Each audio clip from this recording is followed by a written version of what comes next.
Jazz cash आज पाकिस्तान का सबसे बड़ा फिनटेक जाइंट है जो आज हर महीने 120 करोड़ ट्रांजैक्शन प्रोसेस करता है, यानी हर एक मिनट में 2000 प्लस ट्रांजैक्शंस। लेकिन दोस्तों, जैज़ अपने शुरुआती दौर में कोई बहुत बड़ी टेलीकॉम कंपनी नहीं था, बल्कि ये तो मोबिलिंक की एक प्रीपेड सर्विस का नाम था जिसे सिर्फ एक्सपेरिमेंट के तौर पर बनाया गया था। तो फिर ये पाकिस्तान का सबसे बड़ा और दुनिया का 5वां बड़ा नेटवर्क कैसे बना? और क्या है जैज़ की टेलीकॉम जाइंट से फिनटेक जाइंट बनने की कहानी? और कैसे जैज़ ने सिर्फ 10-10, 20-20 रुपए ओवर चार्जिंग करके पाकिस्तानी अवाम के साथ पिछले एक साल में 6.5 अरब रुपए का स्कैम किया है? आज की इस वीडियो में हम ये सब कुछ डिटेल में जानेंगे।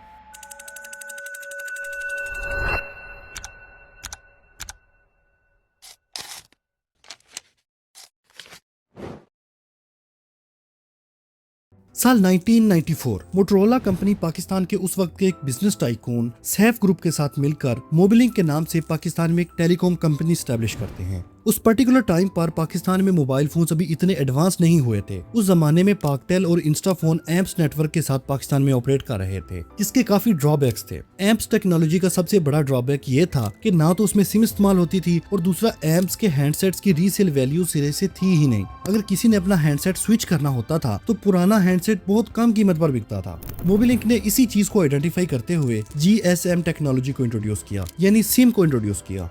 अब मोबिलिंक के आने से लोगों को पाकटेल के फोन्स की तरह एक ही फोन यूज नहीं करना पड़ता था, वो डिफरेंट फोन्स यूज कर सकते थे और उनका डायल अप नंबर भी सेम ही रहता था। इसी दौरान मार्केट में नोकिया, मोटरोला और सोनी एरिक्सन जैसे फोन्स भी आ चुके थे। ये फोन्स इंस्टाफोन और पाकटेल के मुकाबले में ज्यादा सस्ते थे और GSM टेक्नोलॉजी भी यूज करते थे, जिसकी वजह से यूजर्स रैपिडली एप्स टेक्नोलॉजी से GSM पर शिफ्ट होने लग गए। दोस्तों, इसके अलावा पाकटेल और इंस्टाफोन उस वक्त पोस्ट पेड बिलिंग सिस्टम पर काम कर रहे थे। यूजर्स को पता ही नहीं होता था कि बिल कितना आएगा और बिलिंग सिस्टम में बड़ी बड़ी गलतियां भी होने लग गई थी। इसी चीज को देखते हुए मोबिलिंक ने स्क्रैच कार्ड की सूरत में जैज़ के नाम से एक प्रीपेड सिस्टम को इंट्रोड्यूस किया, जो यूजर्स के लिए बहुत कन्वीनियंट रहा। लिहाजा लोग पोस्ट पेड को छोड़कर इस नए सिस्टम पर शिफ्ट होने लग गए और इस सब के चलते 2004 तक सिर्फ कुछ ही सालों में जैज़ का मार्केट शेयर लगभग 40% तक पहुंच गया।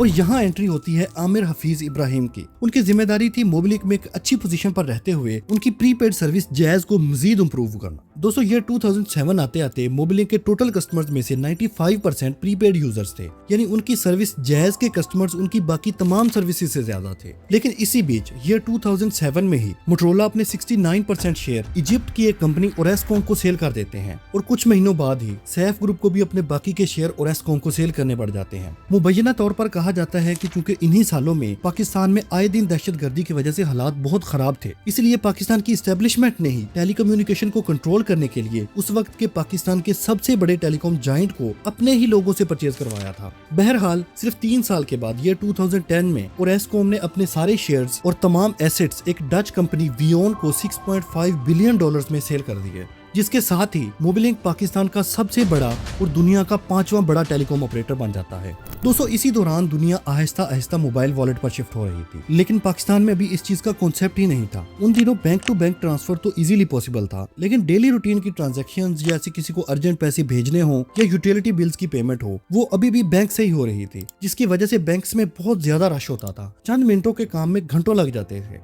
और दोस्तों, इन्हीं पिछले चंद सालों में टेलीनॉर ने इजी पैसा के नाम से अपना एक इनिशियल मोबाइल वॉलेट बना लिया था, लेकिन टेलीनॉर को उसमें काफी मुश्किलात आ रही थी, जैसे यूजर एक्सेप्टेंस, बैंकिंग कनेक्टिविटी और सबसे बढ़कर मोबाइल वॉलेट की सिक्योरिटी प्रॉब्लम्स। लेकिन मोबिलिंक ने अपने वॉलेट के लॉन्च से पहले इन तमाम डिफिकल्टीज को स्टडी किया और इन प्रॉब्लम्स को पहले ही ओवरकम कर लिया और 29 नवंबर 2012 को फाइनली वसीला बैंक और जैज़ एक जॉइंट वेंचर करते हैं और मोबी कैश के नाम से एक मोबाइल वॉलेट को लॉन्च करते हैं। बाद में मोबिलिंक वसीला बैंक को भी एक्वायर कर लेता है, जिसका नाम आज मोबिलिंक माइक्रो फाइनेंस बैंक है।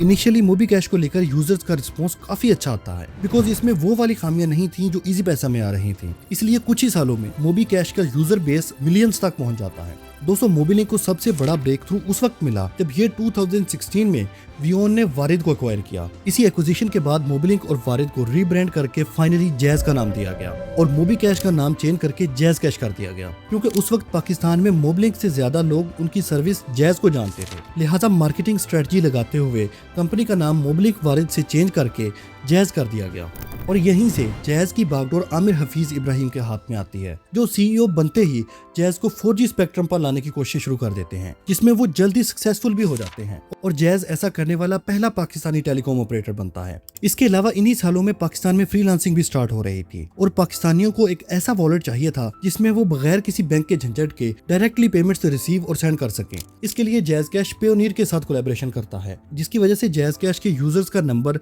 रैपिडली ग्रो करने लग जाता है। इन्हीं सब डेवलपमेंट्स की बदौलत जैज कैश आज इतना बड़ा फिनटेक जायंट बन चुका है कि हर महीने 120 करोड़ ट्रांजैक्शंस प्रोसेस करता है।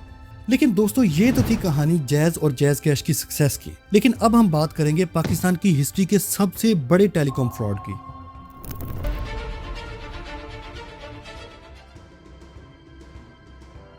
21 अगस्त 2025 ऑडिटर जनरल ऑफ पाकिस्तान की जैज कंपनी के किए गए एक ऑफिशियल ऑडिट की रिपोर्ट सामने आती है, जो दिखाती है कि किस तरह जैज ने पाकिस्तानियों के साथ सिर्फ 10-10, 20-20 रुपए करके अरबों रुपए का स्कैम किया है। यहाँ मैं खुद से कुछ भी नहीं कह रहा हूँ। अगर आप AGPR की रिपोर्ट के पेज नंबर 18 पर देखें तो वहाँ क्लियरली लिखा हुआ है कि कैबिनेट डिवीजन ने फाइनेंशियल ईयर 2023-24 के लिए मोबाइल पैकेजेस के रेट तमाम कंपनीज को फिक्स करके दिए थे कि इससे ज्यादा रेट्स नहीं लगाए जा सकते। लेकिन जैज ने डेलिबरेटली डिफरेंट ऑफर्स के रेट्स के फिक्स थ्रेशोल्ड से कहीं ज्यादा बढ़ाकर अवाम से 6.5 अरब रुपए सिर्फ ओवर चार्जिंग करके लौट लिए। जैसे अगर हम देखें तो मंथली सुपर डुपर ऑफर का रेट कैबिनेट डिवीजन ने 955 रुपए फिक्स किया था, लेकिन जैज ने उसे 1043 रुपए में बेचा, जिससे सिर्फ एक ऑफर की मद में जैज ने हर महीने 90 मिलियन और एक साल के अंदर अंदर 722 मिलियन रुपीस कस्टमर से चार्ज किए। और अगर इन सारी सर्विसेज को मिलाकर देखा जाए तो इस रिपोर्ट के मुताबिक जैज ने पाकिस्तानियों को 6,583 मिलियन रुपीस यानी लगभग 6.5 अरब रुपए का चूना लगाया है।